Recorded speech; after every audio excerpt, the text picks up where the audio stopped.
Every state has the right of self-defense and to secure borders to protect itself from hostile invasions and terror.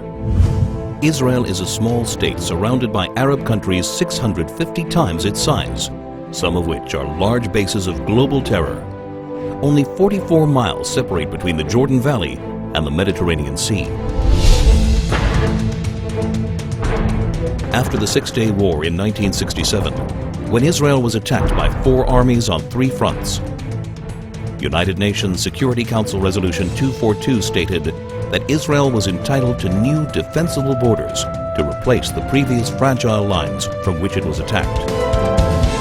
What are Israel's defensible borders? What are its essential security needs?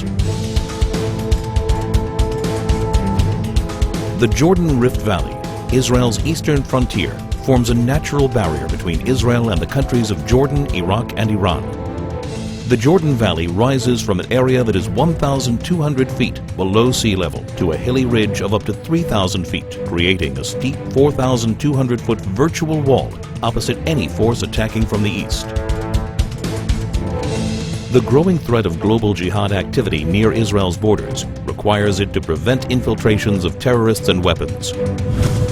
When Israel left the Philadelphia corridor in Gaza, it became a highway for the infiltration of terrorists and the flow of hundreds of tons of ammunition and weaponry from all over the Arab world, aimed at Israeli civilians.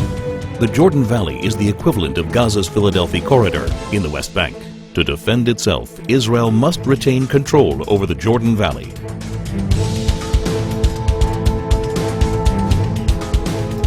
This is Israel's mountain ridge, rising up to 3,000 feet.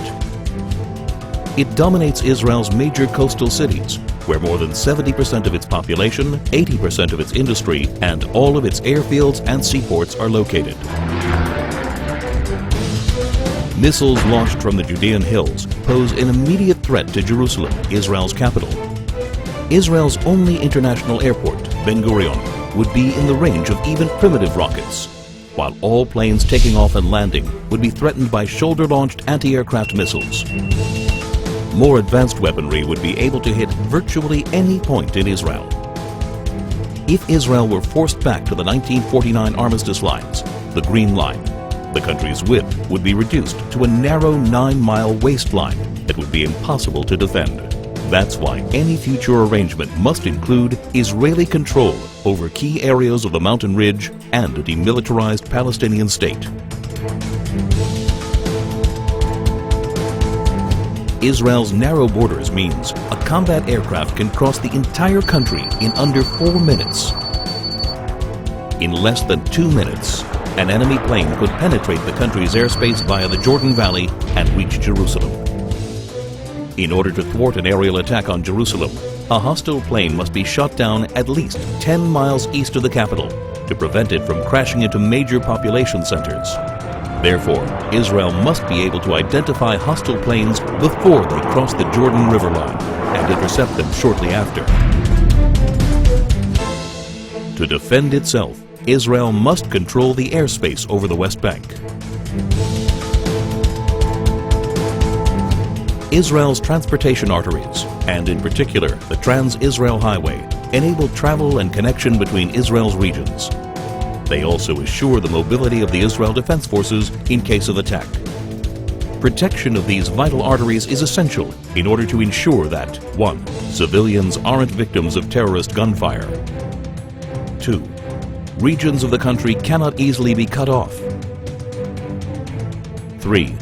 The mobility of Israel's defense forces is not hindered in the case of invasion. To defend itself, Israel must control its main arteries of transportation.